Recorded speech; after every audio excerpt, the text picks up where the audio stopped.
আয়াতটুকু নাযিল কইরা জানায়া দেয়, এই কচাকাটার মুসলমানরা বান্দা বান্দিরা শুনরে, কুড়িগ্রাম জেলার মানুষেরা শুনরে, এই মুসলমান মা বোনরা শুনে নাও, আল্লাহ পাক রব্বুল আলামিন আপনাকে আমাকে উদ্দেশ্য করে জানায় দেয়, দুনিয়ার জমিনে যতগুলো মানব জাতি এসেছে রে, কিয়ামত পর্যন্ত যারা আসবে রে, এদের মধ্য থেকে কাদের মর্যাদা, কারা আমি আল্লাহর কাছে দামি, কারা আমি আল্লাহর কাছে প্রিয় জাননি। ইয়ারফাইল্লাহুল্লাযীনা আমানু মিনকুম, যাদের অন্তরে ঈমান নামক দৌলত রয়েছে রে, এদের মতো মর্যাদাশীল মানুষ আমি আল্লাহর কাছে অন্যরা হতে পারে না। আস্তে কোন সুবহানাল্লাহ, মা বাবা শুনে ফেলবে, জোরে কান সুবহানাল্লাহ। আমরা আল্লাহর কাছে দামি, শুনে খুশি হওয়া দরকার, কথা বলেন ঠিক না ঠিক? আমরা মরবো, আল্লাহ তাআলা সর্বনিম্ন জান্নাত তখন আমাদেরকে দান করবেন, সুবহানাল্লাহ বলেন। সর্বনিম্ন জান্নাত মানে যাদের অন্তরে সরিষা দানা পরিমাণ ঈমান রয়েছে, রাসূলের ভাষা রাসূল বলে গিয়েছেন, ওই বান্দা বান্দির জন্য এই দুনিয়ার মতো 10টা দুনিয়া কি এক করলে যত পরিমাণ বড় হবে, ওই পরিমাণ বড় জান্নাত আল্লাহ তাআলা আমাদের আমলনামায় দান করবেন, শুধু অন্তর ঈমান আনার কারণে। এই কথা আল্লাহ বলছেন, ইয়ারফাইল্লাহুল্লাযীনা আমানু মিনকুম, এই মানবজাতি জানো তোমাদের মধ্য থেকে যাদের অন্তর ঈমান আছে, তারা তাদের মর্যাদা আমি আল্লাহ তাআলা উঁচু করে দেবেন। তাহলে চিন্তা করেন। দ্বিতীয় কথায় আসুন, এবং এখান থেকে ঈমান আনার পরে যারা কোরআনের শিক্ষায় শিক্ষিত হয়, এদের মর্যাদা কি পরিমাণ দিয়েছেন আল্লাহ দেখেন। ওয়াল্লাযীনা উতুল ইলমা দারাজাত,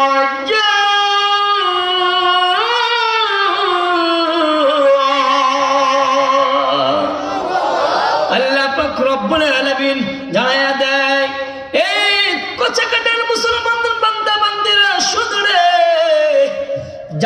যাদের অন্তরে ঈমান রয়েছে, ঈমান থাকার পরে যারা কোরআনের শিক্ষায় শিক্ষিত হয় রে, এদের মর্যাদা কেমন জানো রে? এদের মর্যাদা হইল আসমানি আলেম যাদের সিনায় দিয়েছি, কোরআন শিক্ষার তৌফিক যাদেরকে দিয়েছি, যারা আলেম হয়েছে, যারা হাফেজ হয়েছে, যারা মুফতি হয়েছে, মুহাদ্দিস যারা হয়েছে, মুফাসসির যারা হয়েছে রে, এদের মর্যাদা আমি আল্লাহর কাছে স্বাভাবিক কিন্তু না রে। এদের মর্যাদা কেমন? আমি আল্লাহ তাআলার কাছে বহু বহু বহু বহু গুণে একেবারে মর্যাদা, এদের মতো মর্যাদা অন্য কোনো মাখলুকের নাই। আরো আসতে কোন জোরে কোন সুবহানাল্লাহ। তখন চিন্তা করেন, অনেকে প্রশ্ন করবে, হুজুর আমরা তো কোরআনই পড়তে পারি না, আর কথা পায় না, মানে প্রশ্ন আসবে না, আমরা তো আরবি হরফ কয়টা তাও জানি না, উচ্চারণ কিভাবে করতে হয় তাও জানি না, সে পাকিস্তান আমলে শিখেছি, ওইগুলো পরে এলা চলে না, কথা বল ঠিক না ঠিক? আর এইগুলো প্রশ্ন আসতে পারে কি পারে না? হ্যাঁ, আপনাদের বিকল্প পদ্ধতি রয়েছে। পারলে এখন থেকে মাদ্রাসায় আসবেন, মাগরিবের পরে, ফজরের পরে মসজিদের মুয়াজ্জিনের কাছে যাবেন, খতিব সাহেবের কাছে যাবেন, ইমাম সাহেবের কাছে যাবেন, মাদ্রাসার হুজুরদের কাছে যাবেন, তারা আপনাকে শিখাবে, কথা বলেন ঠিক না ঠিক? যদি পারেন শিখবেন, তাই না? এখন যদি সম্ভবই না হয়, এরকম মানুষ আছে না, সম্ভব হচ্ছে না, বাকি তাদের কিছু পদ্ধতি রয়েছে, এই মর্যাদা তারাও পাবে। কেমনে পাবে? সামনে আসতেছে ইনশাআল্লাহ। এখন জানলাম বুঝলাম, যাদের অন্তরে ঈমান রয়েছে তারা আল্লাহর কাছে দামি না অদামি? দামি। কেমন দামি?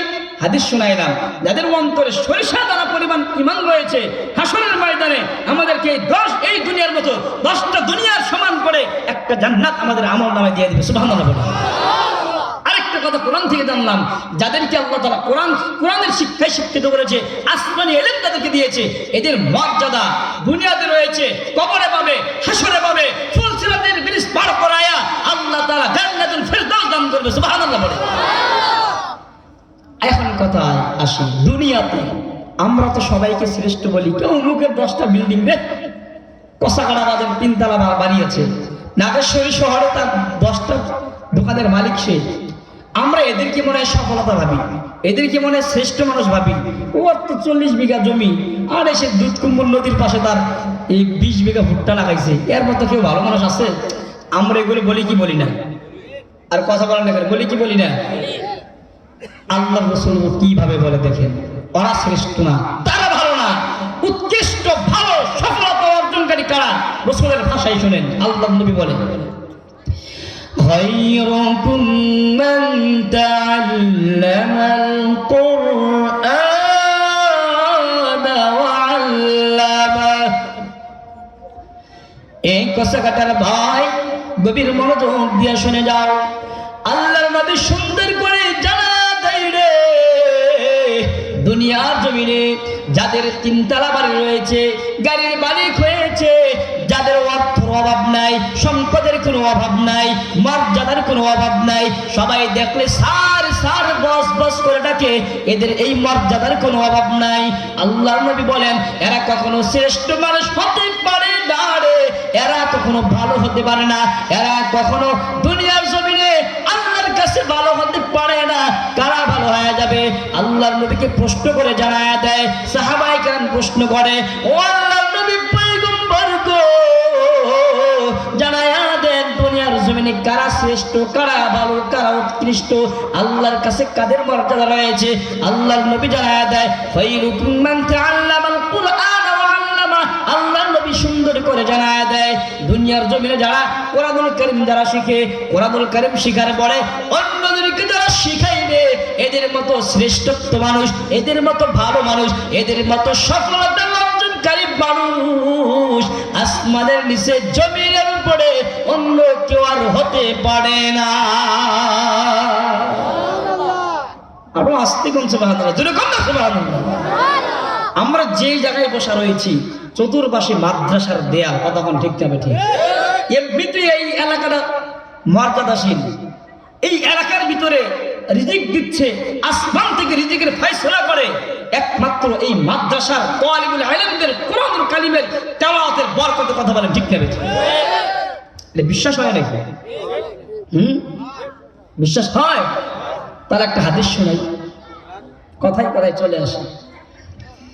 একজন মুমিন বান্দা যখন দুনিয়া থেকে বিদায় নিয়ে চলে যায়, আসমান জমিন ওই মুমিন বান্দার জন্য কান্না করে। সুবহানাল্লাহ বলে কেন কান্না করে? মুমিন বান্দার জন্য আসমান থেকে মুমিন বান্দার জন্য দুইটা দরজা আল্লাহ তাআলা বানায় রাখছে প্রত্যেক মুমিন বান্দার জন্য।